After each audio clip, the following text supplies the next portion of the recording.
live in a time where comfort has become a kind of moral currency, where ease is mistaken for kindness and struggle for cruelty. We call it compassion, but often it's just fear wearing a soft voice, fear of confrontation, fear of excellence, fear of standing out in a world that quietly worships sameness. People don't notice when mediocrity becomes a virtue. It happens slowly. At first, it's empathy. We say everyone deserves validation. Then it becomes entitlement. We say everyone deserves applause. Eventually, effort itself becomes optional, and truth becomes offensive. What once inspired awe now feels like a threat. Nietzsche warned about this without ever seeing smartphones or social media. He sensed a human drift from reverence for the strong spirit to protection of the fragile one. Not physical strength, but the strength of soul, the ability to endure truth without needing to distort it. Weakness isn't the same as softness. Softness is sensitivity, the ability to feel. Weakness is avoidance, the inability to face what feeling reveals. Society, in its pursuit of safety, began mistaking avoidance for virtue. We started protecting people not from harm, but from awareness. If this feels familiar, stay with me, because somewhere inside, you've felt this too.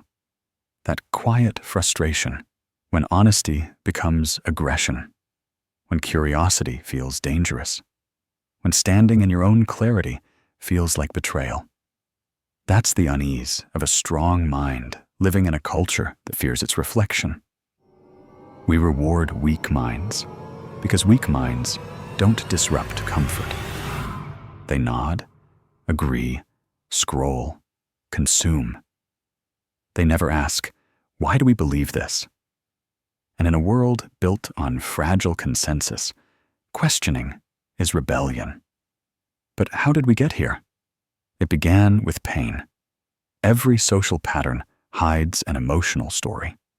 After centuries of domination, cruelty, and war, humanity grew tired of strength that crushes. So we overcorrected. We mistook the abuser's force for strength itself, and so we tried to remove all forms of intensity. We taught children that to be kind is to be quiet, that to love is to never offend, that disagreement is harm. But love without honesty becomes compliance, and compliance is how souls decay politely. People started to confuse comfort with goodness, but goodness that depends on ease is just cowardice in disguise, because real goodness demands confrontation with self, with truth, with fear.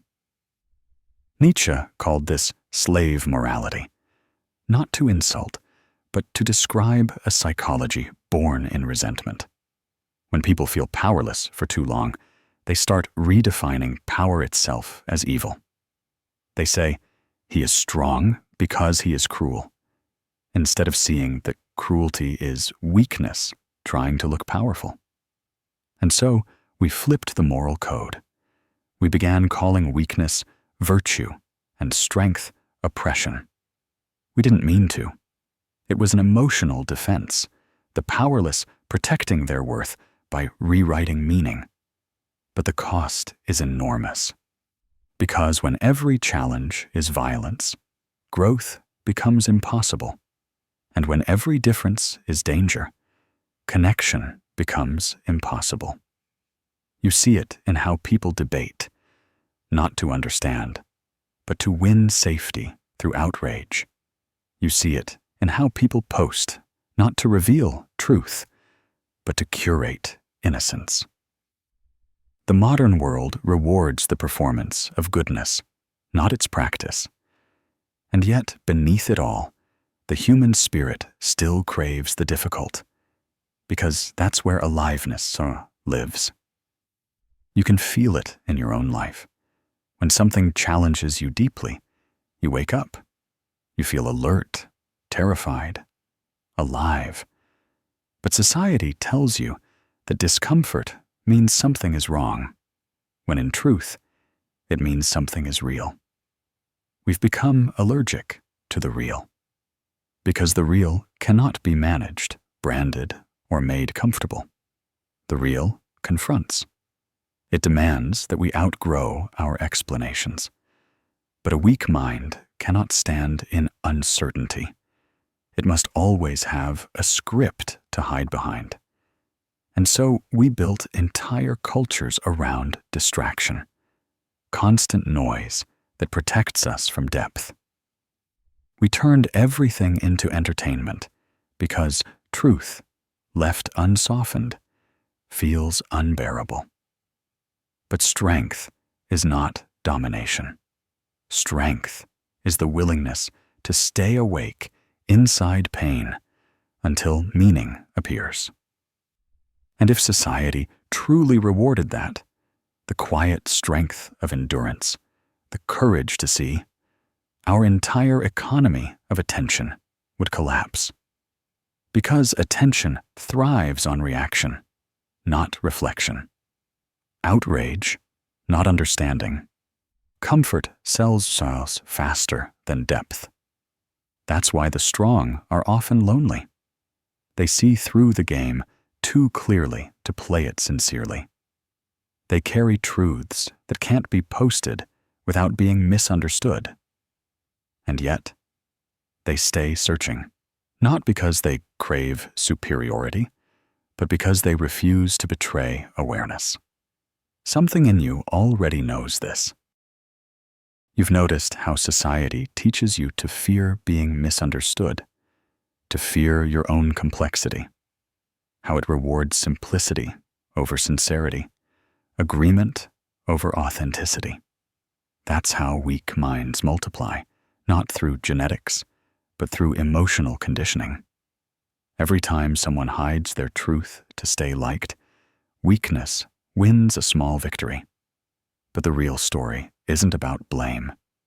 It's about remembering that the point of life was never safety. It was becoming. Becoming requires risk. It asks us to die to old identities, to burn the scripts we were given, to face the silence without distraction. And in that silence, something dangerous begins to stir. The self that no one taught you to be. Society fears that self because it cannot control it. It cannot predict a mind that thinks for itself. It cannot brand a soul that knows its own worth. And so, everything begins to conspire against awakening, not through force, but through convenience. Comfort becomes the new control. And that's where the story turns. Because the real question isn't how society started rewarding weak minds. It's how we started fearing strong ones. We started fearing strong minds the moment we forgot what strength actually feels like. It isn't power over others.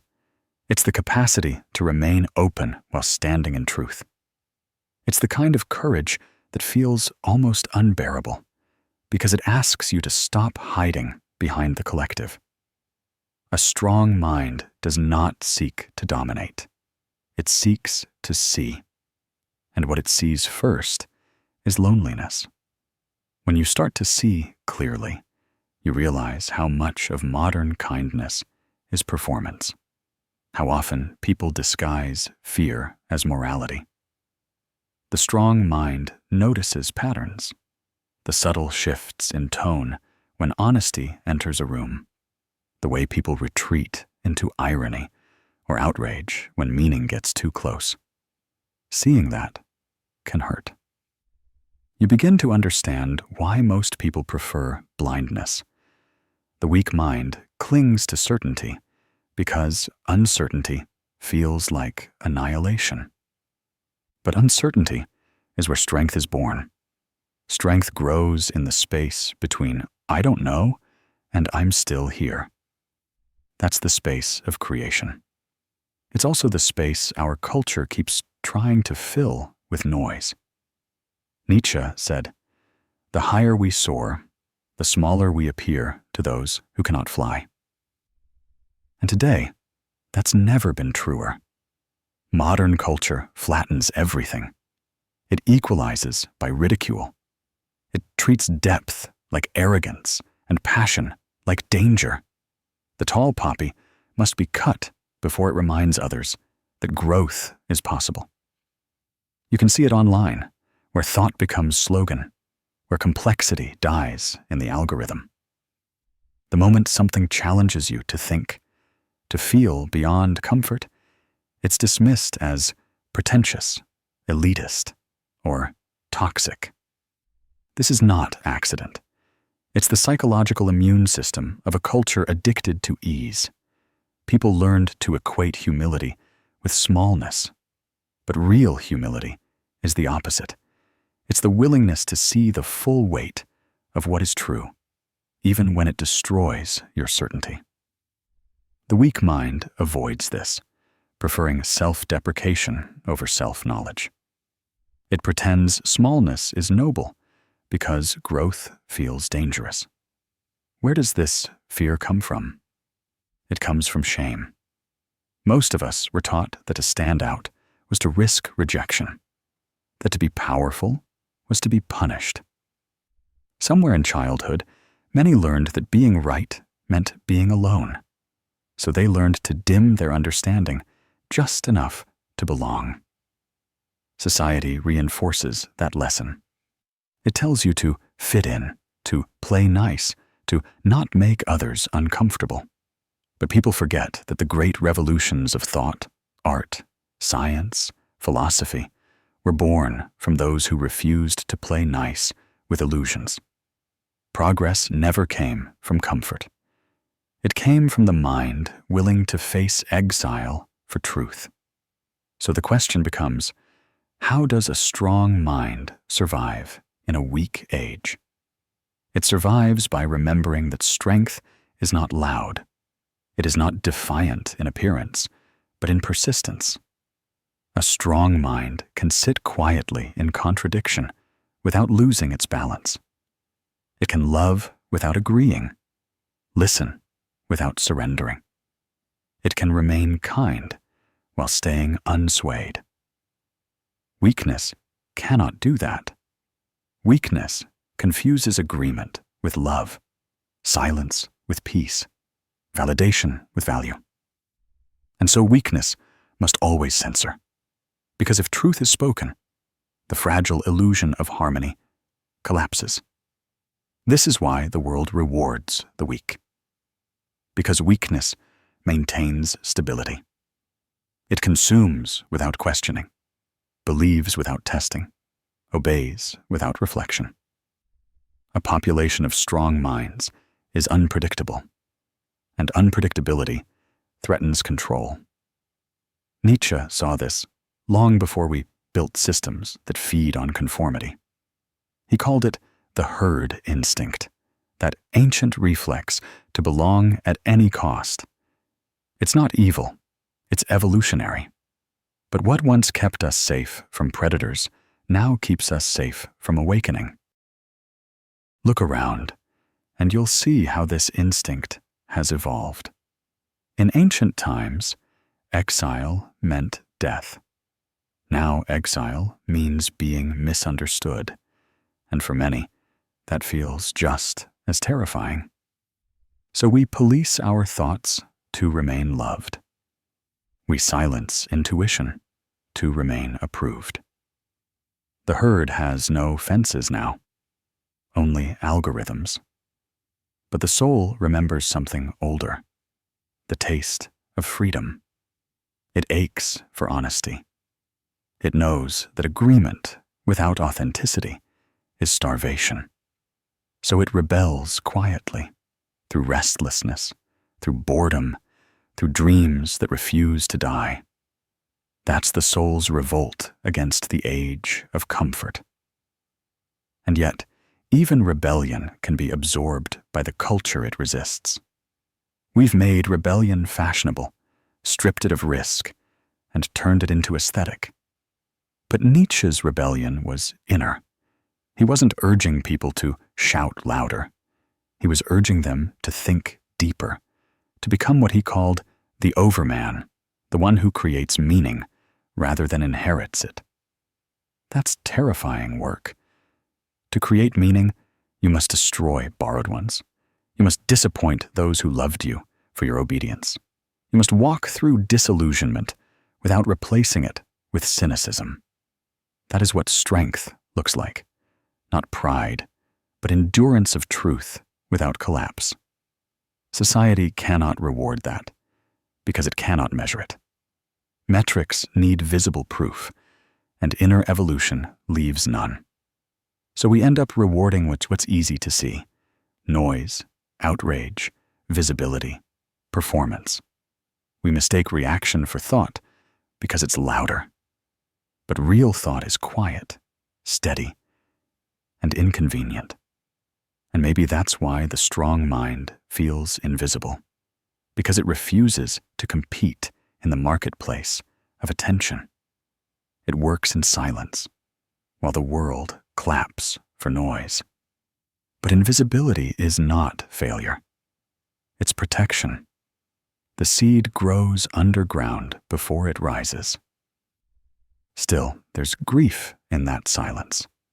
Grief for what the world could be if we valued the inner life again. If we celebrated resilience over sensitivity, clarity over comfort, truth over trend. The strong mind doesn't want to dominate. It wants to see others free. But you can't free people who fear their own sight. And that's the paradox. The more a culture avoids pain, the more pain it creates. Because pain denied becomes distortion. It leaks into everything, disguised as outrage, judgment, self-pity. The weak mind externalizes its suffering, demanding the world adjust to its wound. The strong mind integrates it, transforming pain into insight. This is the difference between reaction and transformation. Reaction blames. Transformation sees. Reaction seeks power over. Transformation seeks power within. The strong mind knows that changing the world begins with mastering perception. But mastery has become a suspicious word. We mistake mastery for arrogance, not realizing its humility in its purest form, the willingness to learn endlessly. Weakness wants shortcuts. Strength embraces discipline. Weakness consumes wisdom as content. Strength digests it as nourishment. And so, if you ever feel out of place in this age, too intense, too reflective, too awake, it's not because something is wrong with you. It's because your mind still remembers how to think without permission. There's a quiet kind of exile for people like that, not because they are unloved, but because they see too much. They see the invisible trade, how comfort is sold in exchange for consciousness. And once you see it, you can't unsee it. You start to notice the small ways people defend their numbness, the laughter that hides discomfort, the slogans that replace thought, the moral certainty that avoids feeling. You begin to sense how much fragility has been mistaken for care. And the hardest part isn't seeing it. It's staying kind while you do. Because the strong mind doesn't hate the weak. It understands it. It remembers the fear that created it. But understanding doesn't mean agreeing. It means holding compassion without collapsing into illusion. That's the quiet test of our time. To stay awake in a sleeping world without becoming bitter that others rest. And yet, something in the air is shifting, a hunger returning, a faint recognition that comfort has become suffocating. People are beginning to crave depth again. You can feel it in conversations that start hesitant and end raw. In the eyes of those who whisper, "I feel like there's more." That whisper is the start of awakening. And if enough people follow it, something ancient might return. Not the domination Nietzsche feared, but the dignity he hoped for. A world where minds are strong enough to love the truth. And yet, love of truth always comes with a price, because truth burns away what was never real. And we are entering the fire now. The fire begins quietly. It hums beneath the surface, not destruction, but awakening. It's the unease you call restlessness, the ache that says, something in me is shrinking, that was meant to grow. That's not anxiety. It's the mind remembering its strength. Strength doesn't begin as power. It begins as sensitivity. The ones who see most clearly are the ones who once felt too much. But when feeling deeply becomes dangerous, sensitivity hides. It learns to appear calm, agreeable, safe. That's how brilliance turns into self-doubt, when the soul starts believing that being real is too much. So people shrink to fit. They silence questions that might break harmony. They trade honesty for approval. But peace that depends on pretending is only paralysis with better manners. Nietzsche once wrote that one must still have chaos in oneself to give birth to a dancing star. Chaos, meaning aliveness, uncertainty, risk. Our world rewards control, not aliveness. Yet every honest thought begins with a little trembling, the willingness to face not knowing. Weak minds rush to escape uncertainty. They cling to opinions for safety. Strong minds stay there, inside the discomfort, until meaning begins to form. They suffer more, but toward understanding. That's the quiet revolution. Not rebellion for attention, but the courage to think without permission.